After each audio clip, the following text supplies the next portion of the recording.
Could you please introduce yourself for our students? So I'm Adam Robertson. I'm a business development manager at Fugro in Aberdeen. Thank you very much. Can you tell me about your decision to attend University of Aberdeen and what factors influence your choice?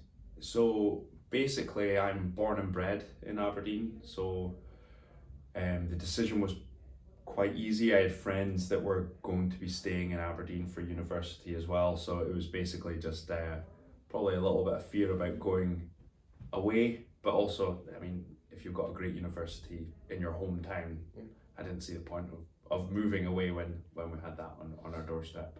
Yeah. Why did you choose study accounting? Well, that was mainly because from a young age, I've kind of always found working with numbers easier. It's kind of I've words and that didn't really make as much sense as numbers did. So I've family that are in the finance sector and such like. So kind of I saw what they were doing and kind of fancied doing that as a career. Yeah. Yeah. What did you find most challenging while studying in Aberdeen? Focusing. Focusing. I'm not sure what it's like now, but Aberdeen Uni when I went there was a very very social place. So trying to balance my social activities with studies, I found quite challenging, but I still got there in the end. Yeah. What did you find what did you enjoy while studying accountancy? Well, what I liked was that it wasn't just accountancy that you did. There was all the kind of the bolt-ons, so there was business law, there was business management, economics and such. So it was varied, and you got to see kind of a kind of 360-degree view of the finance sector and such. So there was never a dull moment. How have your goals and aspirations have changed since attending University of Aberdeen? Well, yeah, and we'll probably get onto it more as the interview progresses, but I realised that I wanted to be customer facing, Yeah. and that doesn't really land well with accountancy. Accountancy, you're quite often just in your office and you're in this. That's what you do. Sitting at a computer kind of the whole time. So I quickly learned that whilst I did enjoy the work, that's not where I wanted to see myself progressing. Yes. What are some clubs and societies that you participated in? I wasn't in any, I'm afraid, no. Yeah, like I said, like previously, I was quite social in terms of kind of maybe doing the going out and the Aberdeen nightlife and such. I never really took part in any of the extracurricular. I see. Did you take any parts in any internships or part-time jobs in your Yeah, time as a so student? all through university I worked at a supermarket. I worked at Tesco. I was customer service there, and that was great for one, having a network of students, because we were all students at Tesco. So I had a lot of friends through there. And then one summer I had an internship at an accountancy firm. Yeah, so that was in Aberdeen. What advice do you have for students trying to get internships? I would say you got to be persistent. What I did was I just sent out. Granted, this was a long time ago, but I just sent out my CV through email to everyone. I just got a list of accountancy firms in Aberdeen and just sent it. And some replied saying,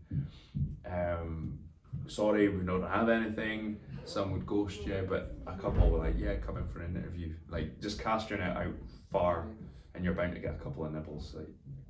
That's great advice, thank you. What is Fugro, and can you please describe it? Yeah, it's quite complicated. So, in a nutshell, Fugro are geodata specialists. So, that is basically gathering information about the Earth's surface, and taking that data and helping kind of our customers with that data. So, for instance, in Aberdeen, being in on the coast and having a big offshore industry, the geodata we collect is subsea, and then that'll help oil and gas operators or wind operators determine the conditions in which they're putting their assets in. So we work right from the front end of a wind farm or an oil and gas asset right the way through to maintaining it. So that my job is in the maintaining part. So the asset is in, and we've got some boats that will go out and inspect the asset, the pipelines or the wind turbine, what's below the water, we'll go out and inspect.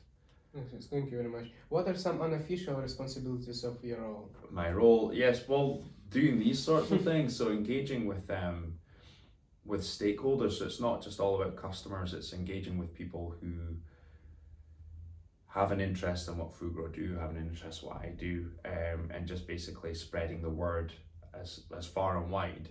So that could be speaking to charities, kind of interest groups, the media, you name it, yeah. Thank you. What do you believe sets apart a great business development manager from the average one? Yeah, I think it's going over and above. I would say an average business development manager would do what's easy. They would just speak to the people that they know, and just are happy just in their box, are quite happy just kind of being a kind of almost like a salesperson, whereas a truly good, great business development is doing everything that they had mentioned, is developing the business, is going out, flying the flag of whatever company you work for, whether you're speaking to suppliers or customers or charities or government or whatever. It's networking, and if you cast your net out wide, you're gonna get a few nibbles of information that then you can start snowballing into kind of true opportunities of work to win. Yeah. How did you get into this position? Yeah, so I mean, that's a good question. So obviously, so then I started with being an accountant, and as I said, I was realizing that I wanted to be customer facing. So then I started to just map out how I would get customer facing, and I wanted to get to business development. It's the ultimate customer facing role. So the easy way, well, not the easy way, was to look at the qualities that made a BD manager, a business development manager, and how I could do each one of those things to then make me have all the skills without having done it, and then I can move into it. So I moved into commercial, which is still doing numbers, but you're doing it for a project. I did that at Enermec and Petrofac. So I was a customer focal point for their projects accounts, which then got me into, then I moved into a market intelligence role. So that was gathering information about what the market were doing and reporting it to the company that I worked for then. And then moved into a proposals role, so like doing tendering. So it's the other side of sales. It's basically writing the documents that then we submit to our customers that says how we can do it and what price. So I did everything kind of chipped away at the qualities that a BD manager has, and then I was able to step in fairly easily.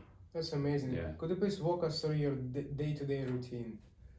Yeah, I mean, there is no day-to-day routine, and that's kind of what I like about it. I could be getting up in the morning and coming into the office and doing some strategy with the team, looking at who we want to engage with, and or I could be getting up and going straight to a customer's office and going and meeting them over a coffee and just I'm not trying to sell to them, I'm just speaking like you and I are doing and establishing a rapport. I could be going to a conference. There's no typical day, and I would say that's what I find highly attractive about business development. And some people like just turning up and they've got their job, they know what they're doing that day, and they sit at their desk. But for me, it's the variety is what attracts me to it. How do you prioritize your tasks and manage your time effectively? Yeah, so that's a big challenge for me because, as I mentioned with uni, I find it difficult to focus. So what I do, and I'm a big procrastinator as well. Um, I was like that at uni. I was always the one that was doing my essays the night before and pulling all nighter. So what I've realized is, yeah, a to do list is it's been around for centuries. Just write down what you need to do and check it off, and go for the easiest things first, the low hanging fruit.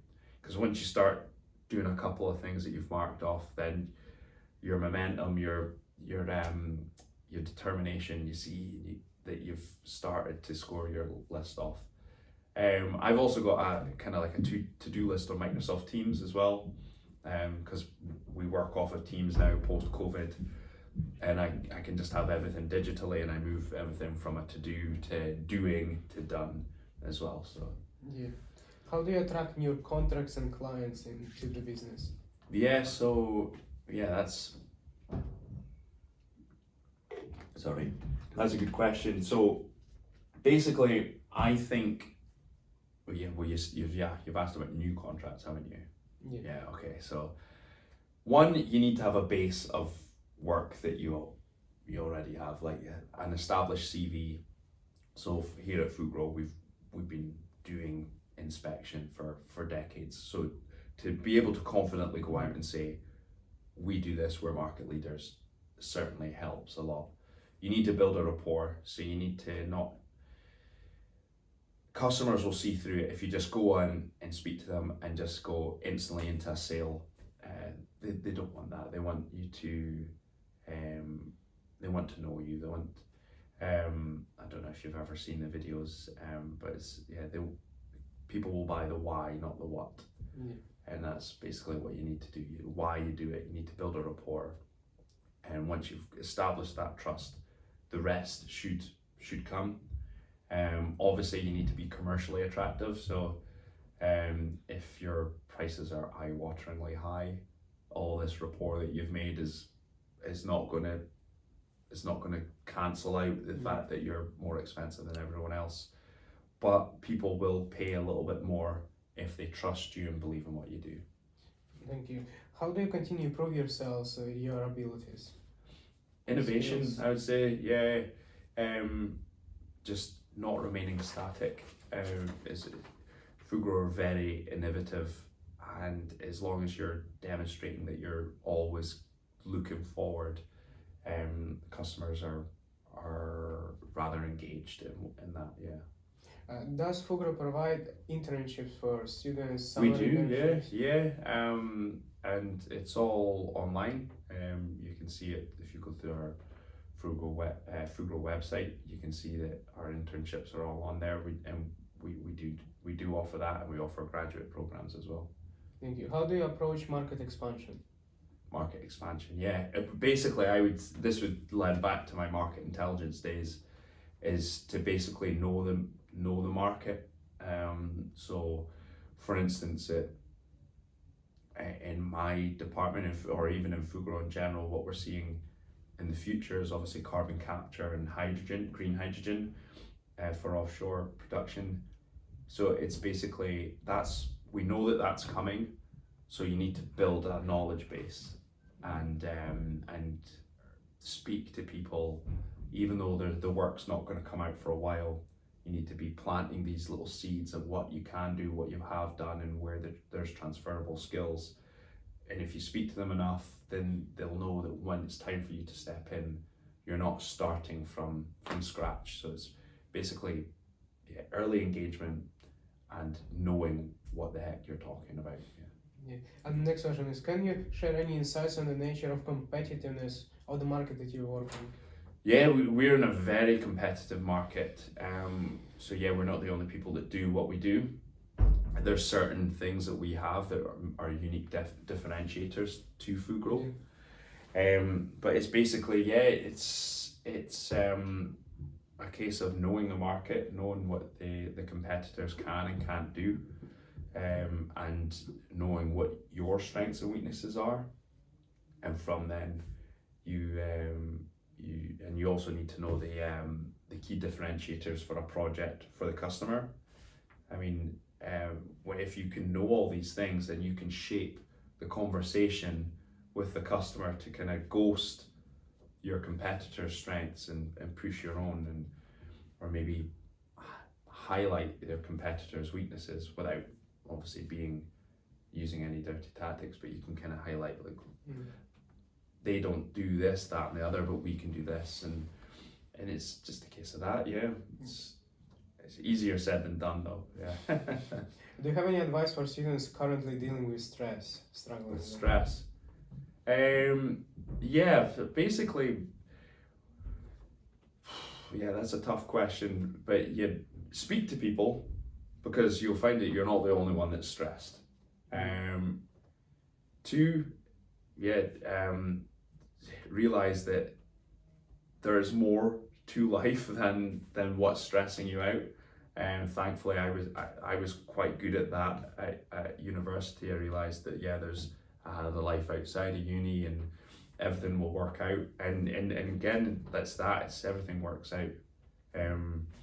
I didn't necessarily get the best grades at university in the first few years, but realizing that I would have to kick on and stuff. It's like whatever your current situation is, there's always a chance to improve it, and just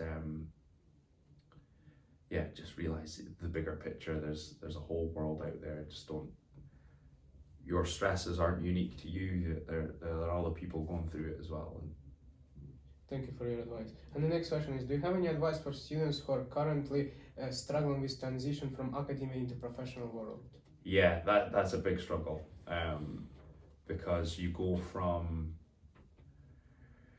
having these kind of micro projects like your essays, your and such, to then going and sitting down, and it's some workplaces can be quite strict and you're in the same walls and new people, but I would say it's learn how to make conversation with people, because once you start just speaking to a couple of people at workplaces, then these walls just fall completely down, and what you will actually get at a workplace that you don't get at university is a family.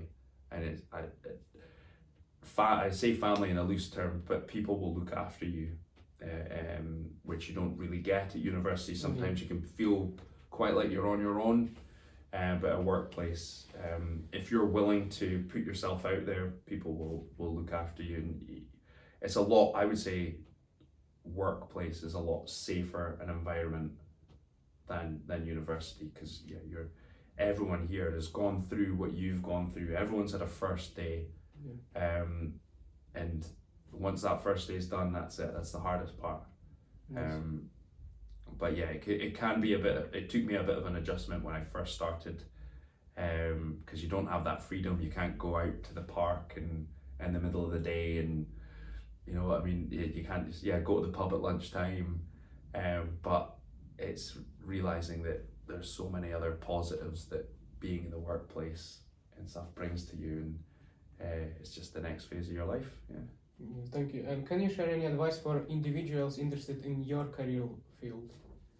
So I would say there's two approaches. You can either go in early, so you do get roles, business development roles that are quite junior, so like being a business development coordinator or assistant or something. And so some companies will offer that, and you can then start learning the trade, and you might be getting given a bit more admin tasks, but as you get to watch what other people are doing, and I would say watch is probably a good thing to do, because just watch and learn, and then from then you'll get given a little bit more exposure depending on how much interest you're showing. Or you can go down what I did and basically break up what makes a business development manager and go, well, how do I get that skill, and how do I get that, and how do I get that, and you can just it'll piece together, because employers will see that. They'll see that you bring things that some other business development managers don't, because you've done other parts rather than just being siloed into this one job. Yeah. So yeah, basically be confident, fake it till you make it. That's what I did. Yeah. So and the last question is, if you could go back in time, would you change anything about your time as a student, or would you give yourself any advice? Yeah, this was an interesting one when you sent it through to me, because on one hand,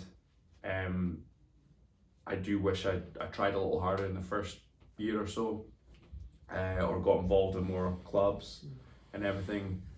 But at the same time, I'm very satisfied with where my life is now.